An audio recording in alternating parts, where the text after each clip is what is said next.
the side. May his god welcome him with open arms. Let us send them on their way.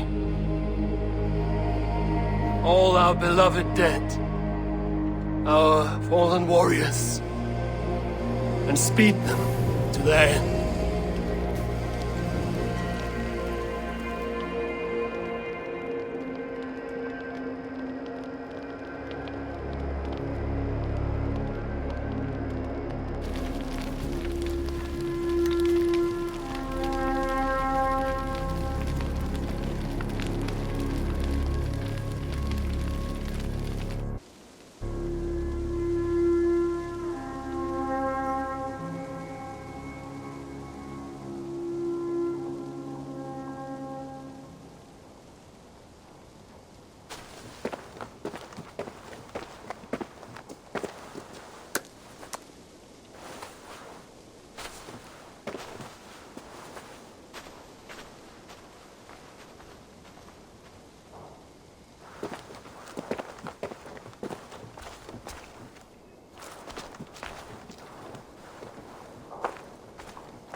Guthrum.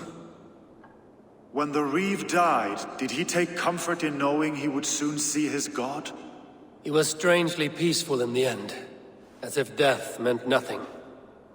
We stumble through our years, ravenous, grasping, spilling blood, stealing gold, and it is never enough. This life is never enough. Would it not suit you to know there is something beyond all this? Not war and valor, but quiet and peace. I think the afterlife men hope for is only a reflection of their regret in this life. All I wish for now is to live among the friends I've made. That is what counts. Alfred made me swear fealty upon the cross of their god's son. He held such faith in it, a plain, unadorned thing.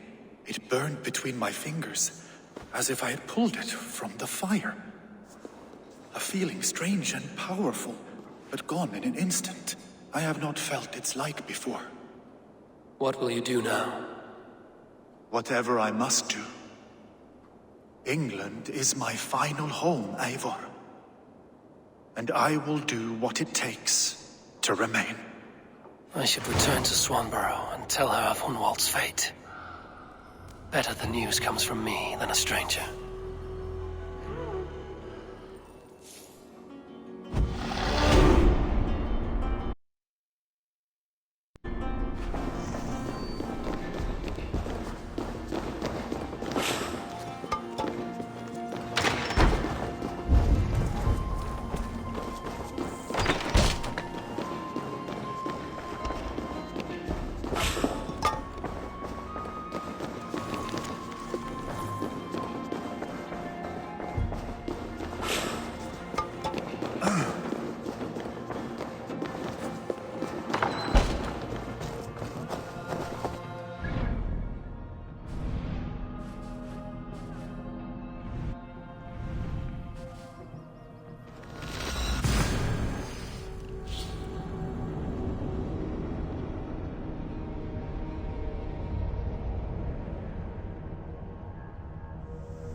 Yes.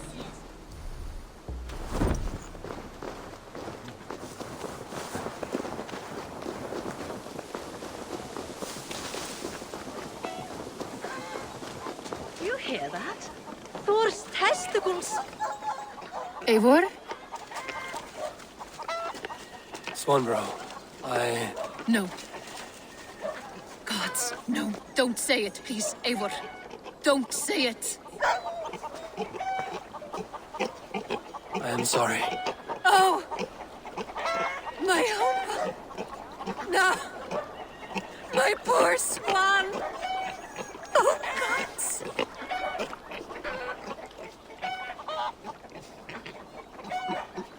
He fought bravely and turned the tide to secure victory. Your dear Hunwald died a hero, and will be so remembered.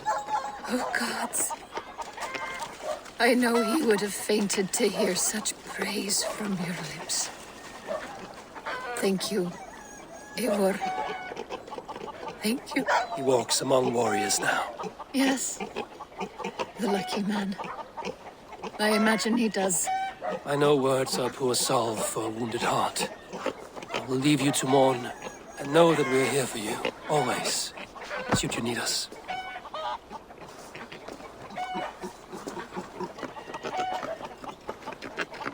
Thor's testicles!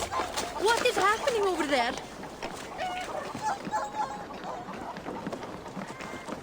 Hello, Eivor.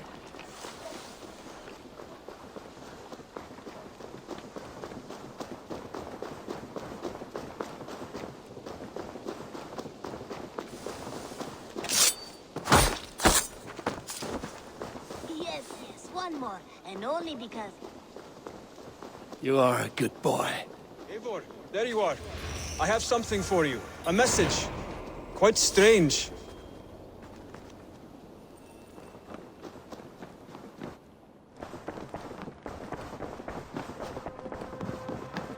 Good to see you, darling. Hamptonshire has fallen, and with it the Kingdom of Wessex. But the cost was great. Maybe too great for all we gained. Rest then. You have earned it. On the backs of so many. Time will tell if it was worth it.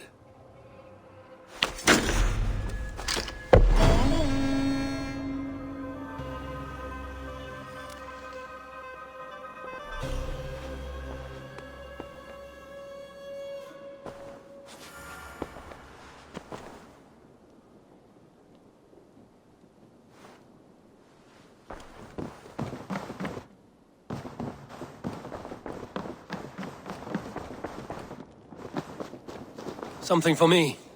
What is it? A letter requesting your presence in the southwest. A village called Athelney. Nothing strange about a summons for me, is there? It is not the recipient I find strange. It is the sender. The letter is signed a poor fellow soldier of Christ. Ah, our mysterious partner. For a short time I hoped it might be Basim feeding us the names of these targets. He seemed the most likely man, for a time. Only one way to discover the truth. Thank you, Hytham. I will take care of this.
You're not wanted here.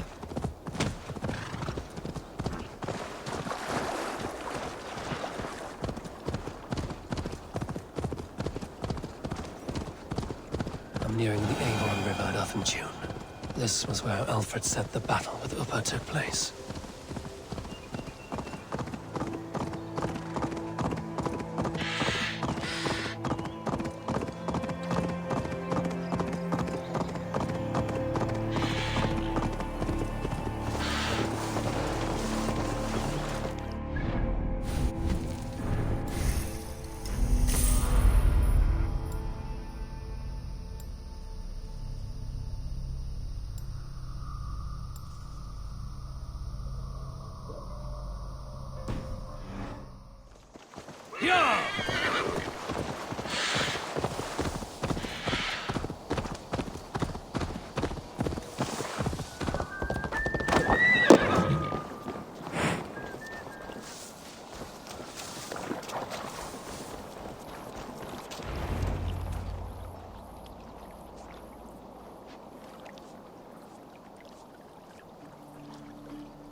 All right there? Yes, hello. I do not mean to intrude, but I am looking for someone. And who would that be then? I do not know exactly. Well, that'd be why you ain't found him. But you're free to pass the time just here if you like. Thank you.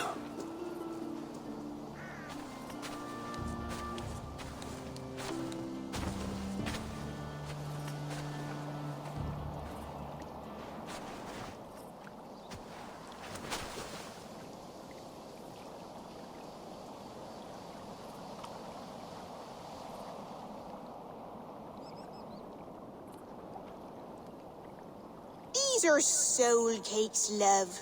Do you know soul cakes? I do, I enjoy them. They're small things, size of a lumpy fist, so they'll bake fast. Keep your eyes sharp. And the butter, do I baste them? No need, love. We'll leave the butter for mealtime. I look forward to it. Right then. I'll leave you to this. If you need me, I'll be doing the washing up next door. Quite a step down from your former work, Lord. As their guest, I volunteered to help with the daily chores. They offer me a bed. I tend the cakes. Do they not feel strange giving orders to their king? Or do they know? That knowledge would benefit no one. I read your message. You went through a great deal of trouble to obscure yourself as this poor soldier of Christ. As I remember, you even sent yourself one of these letters in Winchester. A clever touch. The Order wanted me dead. I had to be careful. You said you knew nothing about the Order then. Pled ignorance. But you knew everything. Their names, their schemes. Would you join me for a walk? You look well, Eivor. I am.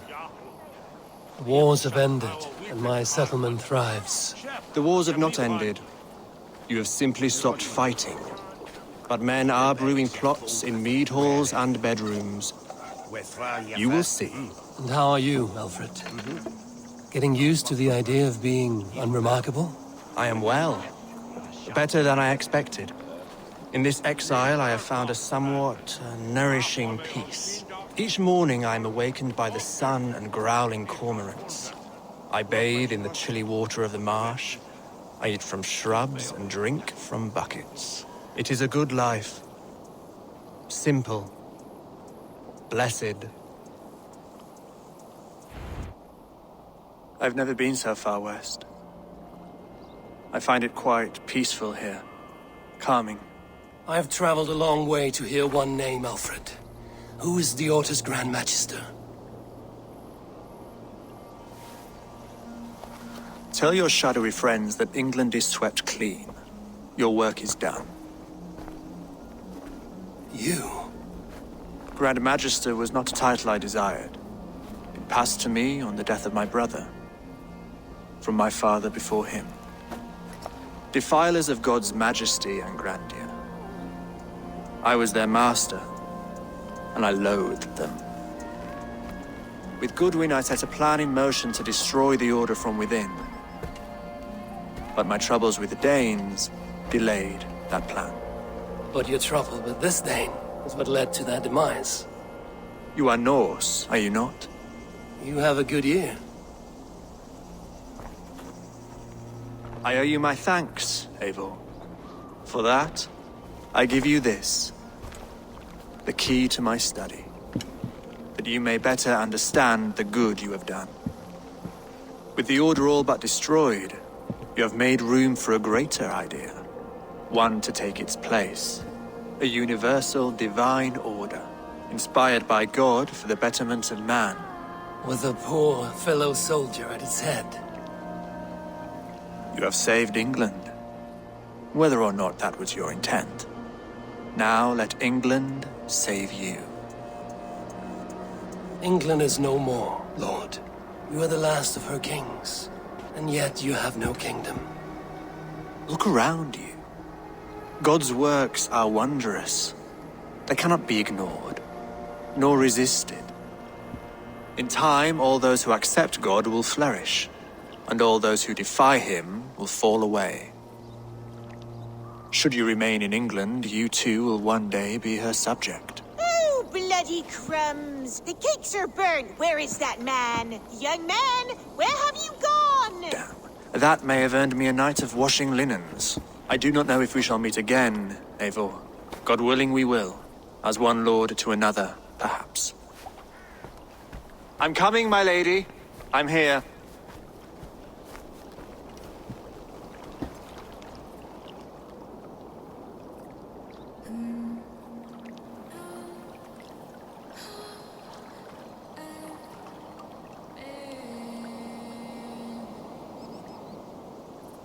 Alfred gave me a key to unlock his study.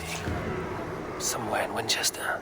Oh dear, look at them little balls of soot. Good lady, forgive me. I was lost in thought. No matter, just let them cool and we'll begin again. Direct me, and I will obey.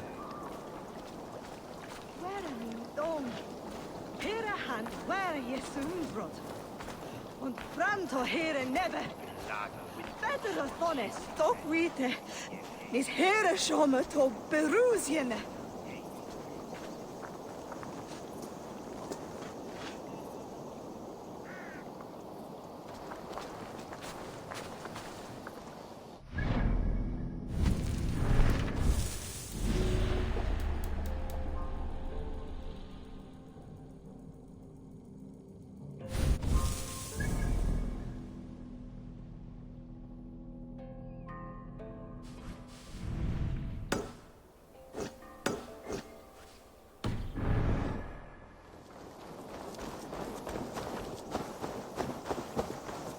Which of later?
For my brother! Die!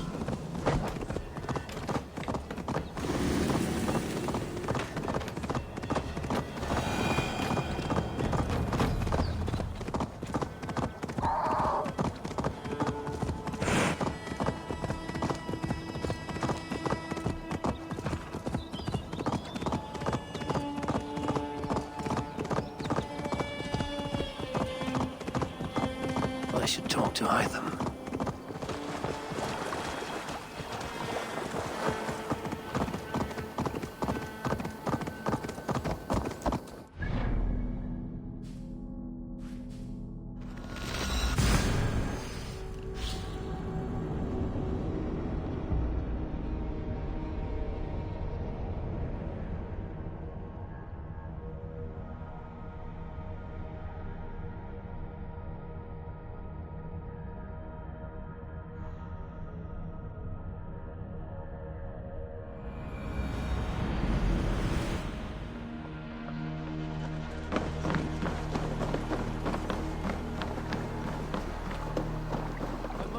Your time.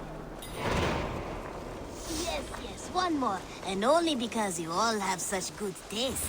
Now, this one begins. Here you are, Hytham. The last of the Order's sigils. You will find King Alfred's among them. King Alfred? Did our poor fellow soldier lead you to his hiding place? He did, for they were one and the same. Our poor fellow soldier of Christ was the Grand Magister of the Order of the Ancients. He turned on his own order. Fascinating. Not turned so much as trampled. His devotion to Christ and what he calls a universal order set him against them from the start. With all sincerity, he loathed the title and the duty he had inherited, and wished them destroyed. Wonderful. With his abdication, the last stronghold of the Order has been dismantled. All that remain are scraps here and there. And you, Eivor. Now that you have seen our enemy and you understand our cause, I wonder if you would join us. Become a hidden one. Was this your ultimate goal, Hytham? A trial by fire? It is a kind offer, but I do not believe we fight for quite the same cause. Your creed demands that you keep your triumphs hidden.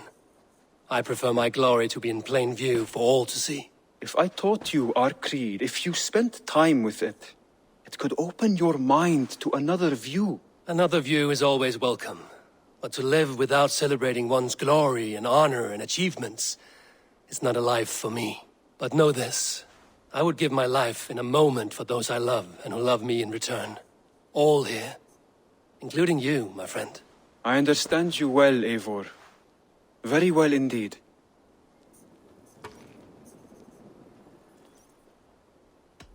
I have to go. Then go in peace. Now, this one begins a long time ago at a desert oasis, far away. A place of... Eivor, good to see you. I am, did you want something, or? I was wondering. What's wrong? Bridget and I were thinking, with everything calming down the way it has, maybe you could find a spare moment and... You want to be married? Yes, to each other. Yes, I imagined.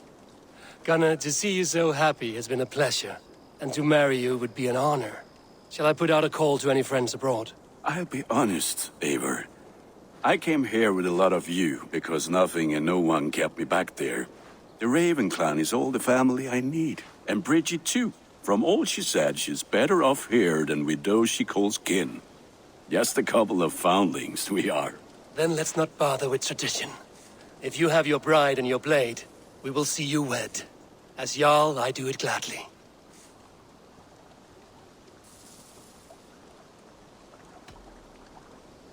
About you and Bridget. When do you wish to be wed? The sooner I can make her my wife, the happier I will be. But we are fine to wait until everything has settled here. Enough waiting. Cool your forge and cover your anvil. Let's get you married. Wonderful. Shall we gather everyone? Gather your wife and your courage. I will bring the people together.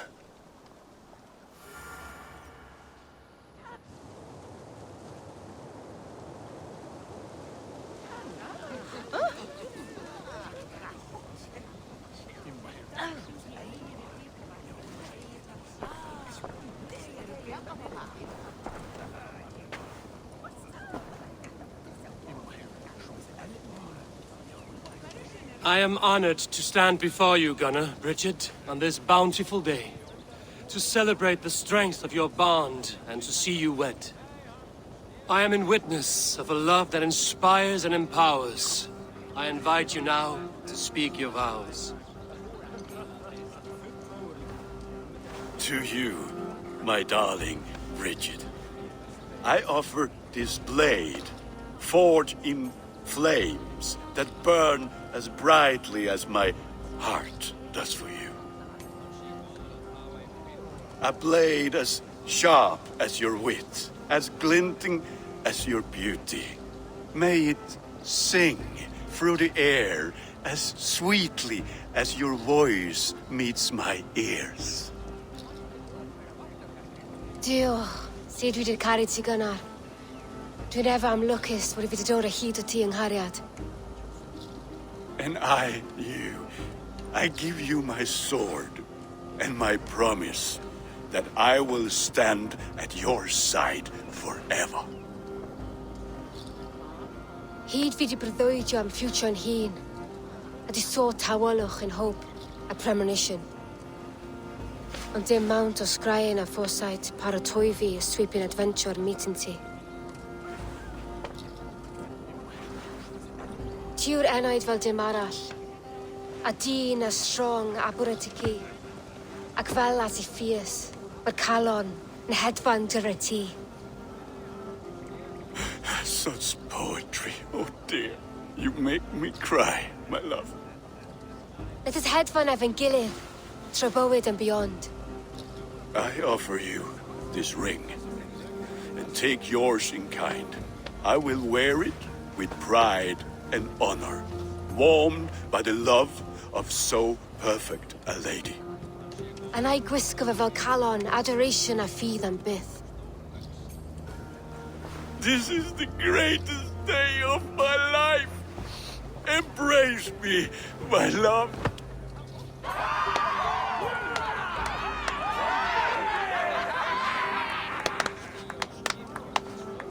With our couple now bonded in matrimony, now we drink.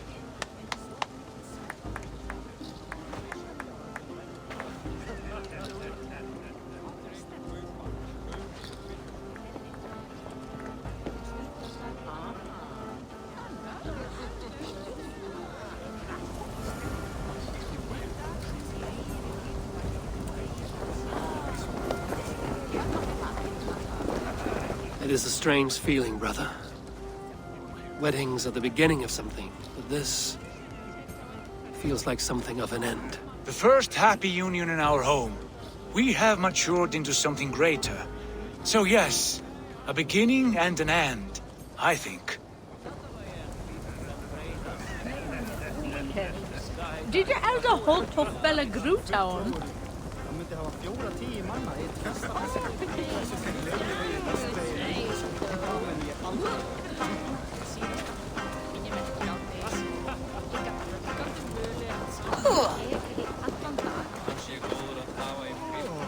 Randvi, saw you looking a little lonely. Thought I might come and join you. How nice. Are you enjoying yourself? I am. I never thought I would see gruff old Gunnar so enraptured by a woman. Enraptured by anything, for that matter. He's a hard one to read, but I am pleased for him, and for this day of rest and respite. After everything, a few days of feasting will do the people some good. They need this. They do. Will you walk with me? Anywhere. Lead on. Something has been on my mind for some time.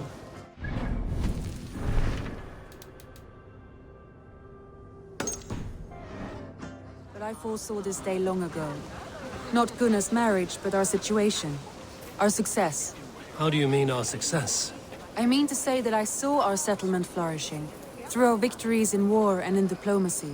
And from the day we set out from Norway, I knew that you would make a fitter leader than Sigurd. It was never in his character to lead. It was always within yours. I see. Do you? You might have warned me. You would not have listened. Fair. I do hope you see it now, in all that you have done for us. Randvi, you and the people here have done more for me than I could ever repay. I am honored by your faith in me, and your confidence. As I am honored by your love. and I by yours. Eivor, I want you to know that Sigurd and I are...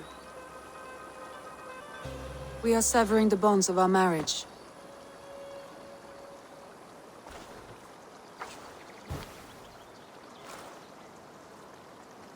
We share a love that is steadfast, and I have faith it will forever be so, but my heart is yours.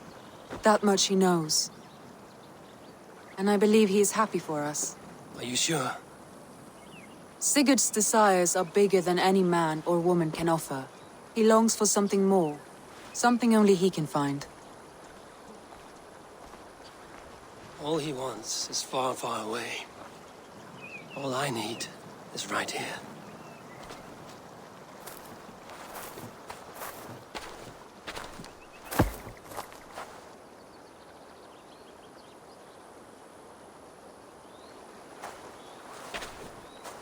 Shall we find our way back to the wedding? Bridget might give another speech. We must not miss that.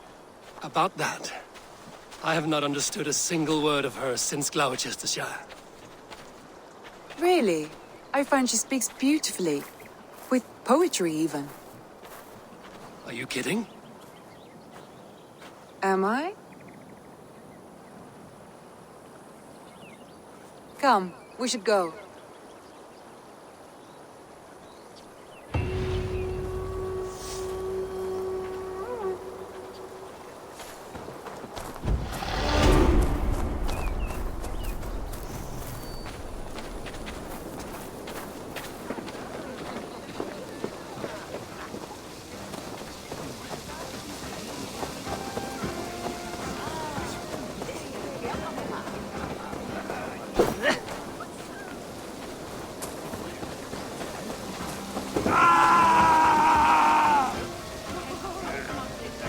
You've been among us for quite some time, Redda.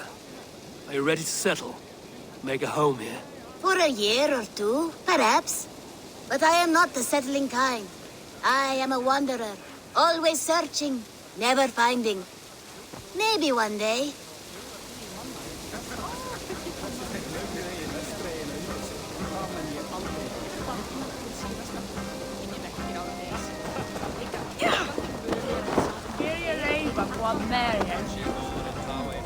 Bridget, I gift you a formal welcome to our clan and our family. You are a fine addition to Gunnar's life and to ours. Diolch, Eivor. I couldn't be more happy to Boma. Hoping now but well in the case misho the years. Yes, of course. As I say, it is wonderful to have you. Not with Radon. Baron a Kluban Klimban.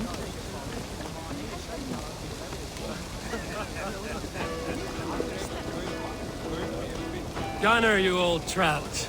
You're a married man. Never thought I would see the day. Nor did I. And not for lack of trying. His bairn told the bringer must fit his man. Take one.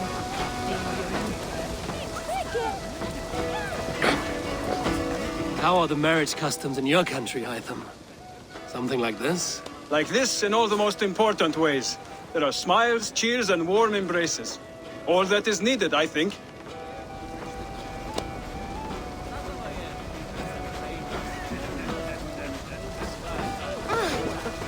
Alvis, I'm surprised you did not serenade the bride and groom with a verse or two. Oh, I wished to, I did. But all that came to me were insults and jibes. Another time, I think.